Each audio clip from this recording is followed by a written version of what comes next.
Greetings, welcome back to Black Bear News, where we are discussing climate change, abrupt climate change, and things adjacent. Abrupt climate change, whoa, what's that? That means when the climate changes really, really fast, which is kind of what's happening at an accelerated rate, and takes out lots of species, including human beings. I know. That's incredibly frightening, that thought. I'm just looking at my notes, what I wanted to talk about. It's really hot here, Los Angeles. It's been consistently very warm over the last month, but it's like cranking up. Just, the dial gets cranked up another 5 degrees, possibly 10 over the last week. And again, I don't know if this is a conspiracy or if this is just discrepancies in temperature taking. But it seems like the app, my iPhone app or whatever app is telling me how warm it is consistently really low. Because there's a thermometer down the street from my house that's always like 6 or so, 7 degrees higher. Yesterday I was at a park around the corner. My app said it was 89 degrees. Oh, that's nice. It was hot as blazes. I got in my car, and my car thermometer says it's 106 degrees. So huge disparity there in what the actual temperature is. I know that there's lots of different ways to measure temperature. People aren't using buckets anymore or whatever, but still, it's something that I hear from a lot of people all over the place that, temperatures are being underreported or high temperatures are not being recorded.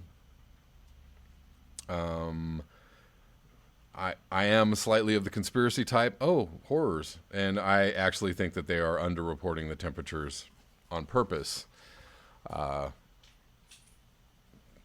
Because if you actually reported the actual temperatures, people would start to notice, oh, it's really, really warm. But I don't know. I'm just,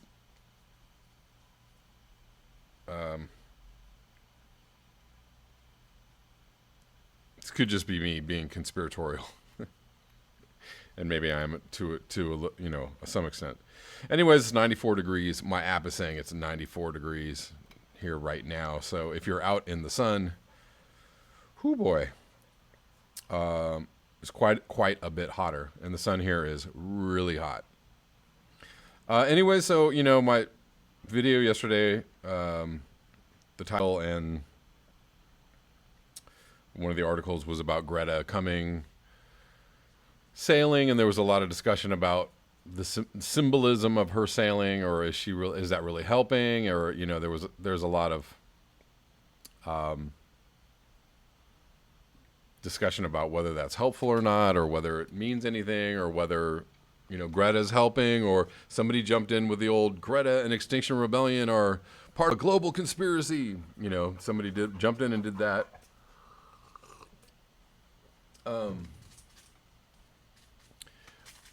These are all just thoughts and opinions that people are totally welcome to voice and share. Although I find the whole, I find the Greta and the XR are part of a conspiracy thing. I find it convenient, a convenient way to shut down the momentum that they're gaining. I mean, and as George Monbiot said in one of his speeches, in front of XR, he's been part of environmental movements in the past, and there's been this, people have been trying to push an environmental awareness, kind of strategy or movement for a long time.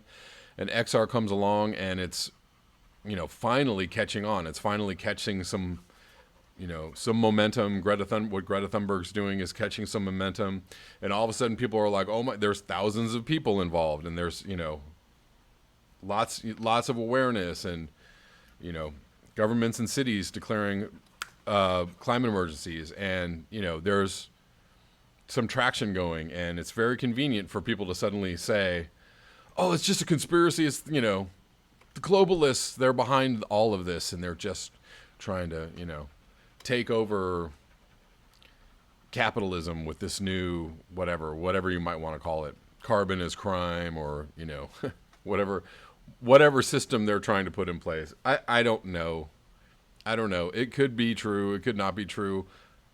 I like to be open to all kinds of ideas, but then there's also the, in the spectrum of political thought or social movements, there's so many different factions, and there's a huge faction in the human race that's like, don't make me feel bad about what I'm doing, which is why it's so hard to talk to people about climate change. People don't want to feel shame around, living their lives, the way that they've been told to live their entire lives. Like, I don't want to, suddenly you're making me feel bad about eating meat or driving a car or, getting on an airplane or, working a job and saving money and, doing all the things that I've been told my whole entire life are the things that I'm supposed to be doing. Right. So for a lot of people, that's a struggle. That's a serious struggle to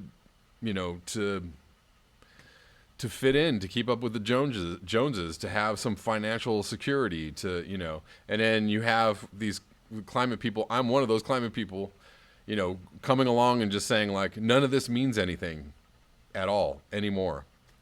It's a fucking scary thought for a lot of people. And so, what happens when you challenge, people's worthiness as a human being? They're going to fight back. They're going to push back. And you see this in, kind of the struggle, the culture war struggle, or whatever the hell that is, on, social media, where you have, the political correctness, left, social justice awareness movement against the, the right, the pushback from the right, or the, the anti-PC people or whatever. And there's a whole bunch of people in between. And there's a whole, there's the people that don't want to be policed about every single thing, every single joke. And, on some level that's totally valid. And, but the right is also wants to use all this freedom of speech as a cover for doing and saying really shitty things. And that's, and it's all over the place that, there's a whole spectrum of thought in between those two polar opposites. And what generally tends to be true in life, in all of life, because all of life is a balance. The whole universe runs on the law of balance. I didn't make that up. I'm not saying that's true. That's just how it works. If you can't recognize that for yourself, then you're not, I don't know if you're actually alive, but the whole universe runs on the law of balance. So, somewhere in the middle is the truth, right? So the truth is usually a combination of this and that. There are people being oppressed and need to have their voices heard, and don't want to be stepped on, by all the slights and the, the microaggressions and the outright aggressions. And there's also people that don't want to, don't want to be, called out and canceled and told they're bad people constantly.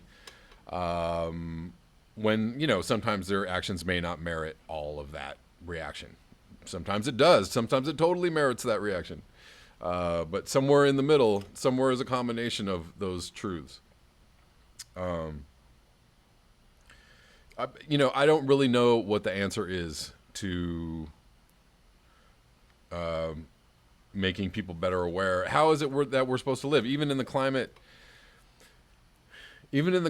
aware community? There's a whole spectrum of thought of like, there's, near-term human extinction people, which are like, don't talk about solutions, and you're stupid if you have hope and if you're trying to change things, and stop with the hopium. There's even people that would go so far as to say, if you're trying to take action to solve the climate problem, you're hurting people, right? You're going to hurt people. If you try to get us off fossil fuels, you're going to send us all to a very quick death, or a lot of people are going to die because everybody depends on fossil fuels. So if we stop using fossil fuels, lots of people are going to die. Just, there's an endless amount of arguments, some that make sense and some that do not make sense. Anyways, we're all trying to navigate this space, and hopefully a solution or a better way to live with each other in this moment, in this time of great change. Hopefully a better way to do that will make itself known. Because I think that the people who are trying to stand up and take a stand and make a movement happen and make awareness happen, I think that they are totally and completely honorable for doing that, and they should be supported in doing that. Would I like to see more discussion about what it is that we're actually shooting for, or how it is we could actually make these changes, or how it is we could actually make a dent in the climate change phenomenon? Yes, I would like to see more discussion around that. I understand the near-term human extinction people not being down with trying to find solutions or trying to take action. I don't know. I have my reticence. I understand that position. I don't agree with it, but I understand it. I am living two lives in my mind, right? I am trying to take action and trying to take action in my own life and trying to live more in balance with the earth on my own, in my own personal life. And I am also trying to urge people to do the same. And I'm urging people to take action politically, personally, whatever way it is that they'd like to take action. I urge everybody to do that. And at the same time, in my own head, I'm like, and we could all this all could fall apart in a year and it won't matter anyways. But that to me is taking right action.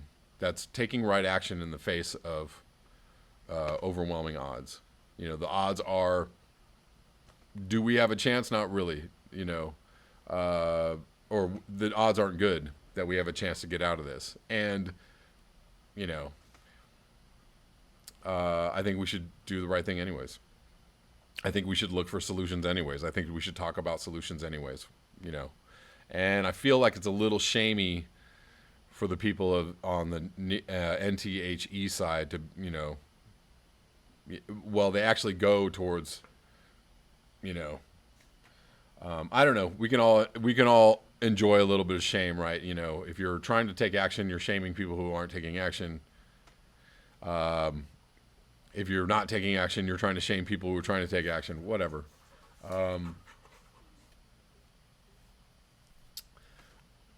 I think that we should do our best trying to find a way through this.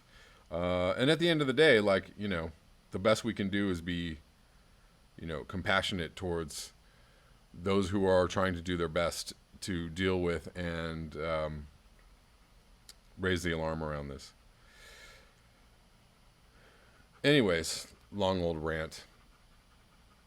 And I thought of this one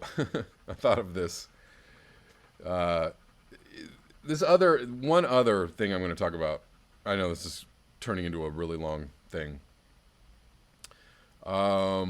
I think that there has to be people that are in the system raising awareness around climate change. So that gets even more convoluted, because if you're off grid, or if you're not really in the techno, our techno industrial society, if you're kind of like way out living in the woods and not really taking a part in mainstream society, that's actually where you want to be, or where you want to go as a climate aware person. But you're also, if you're living that lifestyle, you're not really nobody in industrial society is even going to know you're there, or know what you're doing, or hear about what you're doing. It's very fringy, right?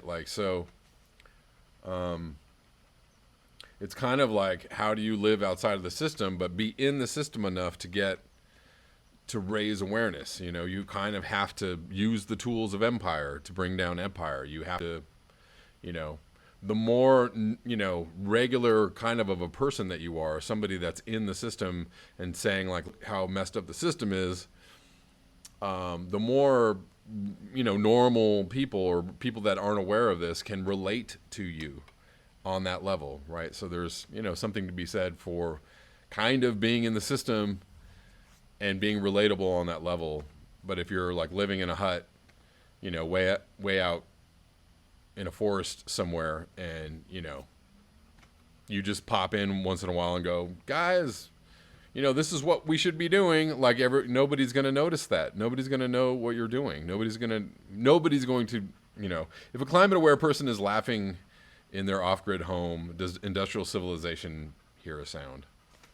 And the answer is mostly they don't, or not at all. So, it's incumbent on the communicators of climate change to be, in the system and out of the system. It's, you have to walk that duality. That's just what it is. So I'm going to cover this one article in this video because I rambled so long. But it was the jumping off point for my whole rant anyways, and that was Greta Thunberg. Or Thunberg. Oh, bad habit. Hundreds of young people joined Greta Thunberg in climate protest outside of the UN. So this is today, Friday the 30th, from The Guardian. Teen climate activist Greta Thunberg was joined by swelling and excited crowds of American teenagers at a protest outside the UN headquarters in New York on Friday, in a further blossoming of the youth environment movement given extra thrust by the Swedes' transatlantic boat crossing. Some U.S. children said they were at their first ever climate demonstration. Others said they had been passionate about the environment for a while, but had been galvanized to act by Thunberg's rising profile. Thunberg last year began leading school strikes on Fridays and lambasting world leaders for their inaction on global heating. Global heating, not global warming. Global heating sounds worse. We're going to just heat the globe up a little bit. Just 2 days after Thunberg disembarked from a yacht in New York, right? Following 2 weeks on rough seas, crossing from the UK, young protesters dominated the crowd of up to 1,000 gathered outside the United Nations skyscraper in Manhattan.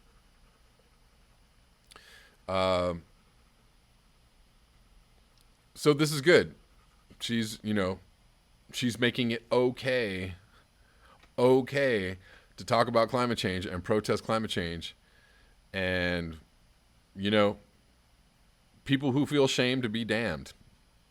If you're, you should be aware of this, and you should actually acknowledge this is a problem. And if you don't think this is a problem, or if you think you're just going to ignore it and continue on your merry way, you are totally, completely wrong, and you should feel some kind of shame.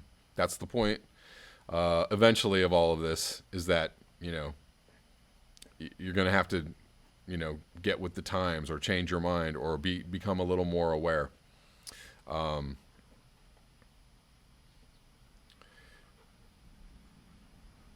Give me your thoughts. I know there's a lot of lag in my lips and my voice.